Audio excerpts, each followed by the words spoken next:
Hello everyone.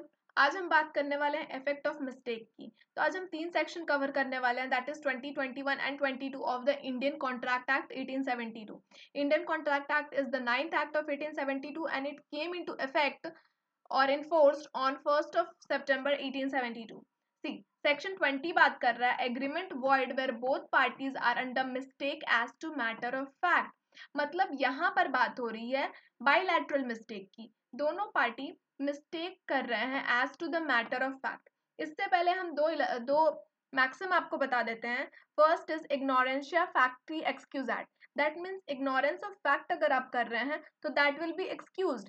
और second maxim है ignorantia juris non excusat, that means ignorance of law will not be an excuse. तो section 20 में mistake of fact हो रही है, मतलब इग्नोरेंस ऑफ फैक्ट यहाँ पर हो रही है, तो दिस कैन बी एक्सक्यूज्ड। तो इससे क्या समझ में आ रहा है? Where both the parties to an agreement are under mistake as to matter of fact. Matter of fact जो कि इसेंशियल है to the agreement. See, agreement से रिलेटेड वो मिस्टेक होनी चाहिए, तो वो एग्रीमेंट हो जाएगी वॉइड। वॉइड का मतलब अब आप इनसे इन्फोर्स नहीं कर सकते हैं। Explanation says that an erroneous opinion as to value of a thing which forms the subject matter of agreement is not to be deemed as mistake as to matter of fact. See, अगर हम सिर्फ एक हमारे opinion में error हो जा रहा है या इरोनियस ओपिनियन अगर हम दे रहे हैं किसी थिंग के या मैटर जो है उसके वैल्यू को लेके, जो कि सब्जेक्ट मैटर फॉर्म कर रहा है किसी एग्रीमेंट का, तो उसे हम मिस्टेक ऑफ फैक्ट में नहीं काउंट करते हैं और ये एक कोई भी तरह का मिस्टेक नहीं हुआ। Illustration says that A agrees to sell to B a specific cargo of goods supposed to be on its way from England to Bombay. A ने एग्री कर लिया B को सेल करने के लिए कोई ऐसे गुड्स जो कि इंग्लैंड से इंडिया आने वाले हैं, दैट इज बॉम्बे आने वाले हैं। It turns out that before the day of the bargain से पहले जो शिप था जो कार्गो लेकर आ रहा था has cast away and the goods lost. वो गुड्स लॉस्ट हो जाते हैं क्योंकि उस शिप से हम कनेक्शन हम नहीं बना पा रहे हैं। तो neither party was aware of these facts, तो this agreement will be void. क्योंकि यहाँ पर बाइलैटरल मिस्टेक हो गई, तो जब बाइलैटरल मिस्टेक हो जाती है दोनों पार्टी इग्नोर है, इग्नोरेंस ऑफ द फैक्ट यहाँ पर है, किसी को नहीं पता है कि वो जो गुड्स जिनका वो लोग एग्रीमेंट कर रहे हैं दैट हैज बीन लॉस्ट, तो ये एग्रीमेंट वॉइड हो जाएगा। Illustration B says that A agrees to buy from B. A ने एग्री कर लिया कि बी से वो एक हॉर्स खरीदेगा। It turns out that the horse was dead, horse की डेथ हो चुकी थी at the time of the bargain, though neither party was aware of the fact. किसी भी पार्टी को ये बात नहीं पता थी, मतलब यहाँ पर भी बायलैटरल मिस्टेक हो रही है, तो agreement is void. Illustration C says that A, being entitled to an estate for the life of B, agrees to sell it to C. ए जो कि इंटाइटल था ई स्टेट ऑफ बी के लिए, मतलब बी की ई स्टेट के लिए वो इंटाइटल्ड था लाइफ ई स्टेट के लिए, तो बी से तो और उसने सी को सेल करने की बात करी। B was dead at the time of the agreement, agreement के टाइम बी की डेथ हो चुकी थी, but both were ignorant of the fact, लेकिन इस बारे में ए और सी किसी को नहीं पता था, तो एग्रीमेंट विल बी वॉइड। अब यहाँ पर बी की डेथ क्यों इतनी इंपॉर्टेंट हो गई है? क्योंकि ए जो था वो इंटाइटल्ड था बी की ई स्टेट को सिर्फ लाइफ तक के लिए, मतलब बी जब तक जीवित है तब तक ही ए उसकी प्रॉपर्टी को सेल कर सकता था, तो यहाँ पर उसकी डेथ हो चुकी है। इस फैक्ट के बारे में किसी भी पार्टी को नहीं पता, तो this is a bilateral mistake, और बायलैटरल मिस्टेक हमेशा क्या होती है? Void. Section 21 is talking about effect as to mistake as to law.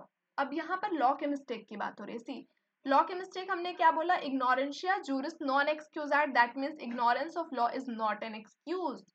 तो contract is not voidable, contract voidable नहीं हो जाएगा just because it was caused by mistake as to any law in force in India. अब आप किसी Indian law के वजह से अगर कोई मिस्टेक हो रही है तो ये कॉन्ट्रैक्ट वॉइडेबल नहीं हो जाएगा, दैट मीन्स ये वैलिड रहेगा। लेकिन mistake as to law not in force in India, लेकिन अगर कोई भी मिस्टेक जो कि इंडिया में इन फोर्स नहीं है इस तरह का अगर हो रहा है तो हम उसे मिस्टेक ऑफ फैक्ट की कैटेगरी में डाल देंगे, क्योंकि हम पर तो इंडियन लॉज अप्लाई होंगे अगर हम इंडिया में हैं तो, या इंडियन सिटीजन है तो हम पर इंडिया के लॉज अप्लाई हो रहे हैं, तो बाहरी लॉज से अगर कोई भी इफेक्ट हमें इस तरह का हो रहा है उसे हम मिस्टेक ऑफ फैक्ट में काउंट करते हैं।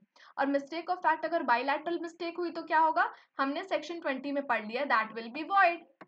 तो तो दैट मीन्स अगर मिस्टेक ऑफ फैक्ट बाईलैटरल हो रही है तो वॉइड हो जाएगा। अब यूनिलैटरल हो रही है तो क्या होगा वो हम सेक्शन 22 में देखेंगे। Illustration is saying that A and B makes a contract grounded on the erroneous belief that particular debt is barred in Indian law. हमें मिस्टेक ऑफ लॉ हुई, that two of Indian law. अब Indian law की mistake होगी तो हमने क्या बोला था कि ये कॉन्ट्रैक्ट वॉइडेबल नहीं हो जाएगा। यही बात इलस्ट्रेशन में कही गई कि contract will not B voidable, that means ये एक वैलिड कॉन्ट्रैक्ट रहेगा। ठीक है, यहाँ पर बच्चों को यहीं पे कंफ्यूजन होती है कि जहाँ पर नॉट वॉइडेबल लिखा रहता है तो उसका हम क्या मतलब समझेंगे।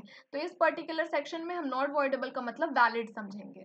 ठीक है, section 22 is saying that contract caused by mistake of one party as to matter of fact. See, section 20 and section 22 दोनों mistake of matter of fact से रिलेटेड बात कर रहे हैं, लेकिन 20 is talking about bilateral mistake जिसमें void हो जा रहा है, and 22 is talking about the unilateral mistake. That means किसी एक पार्टी की मिस्टेक है, तो एक पार्टी की मिस्टेक में ये बात कही जा रही है कि contract will not B voidable. Merely सिर्फ इसलिए हम कॉन्ट्रैक्ट को वॉइडेबल नहीं कर देने वाले हैं कि ये हुआ है because of mistake of one party as to the matter of fact. अगर किसी एक पार्टी के मिस्टेक के वजह से दैट टू मिस्टेक है मैटर ऑफ फैक्ट से रिलेटेड, कॉन्ट्रैक्ट वॉइडेबल नहीं हो जाएगा।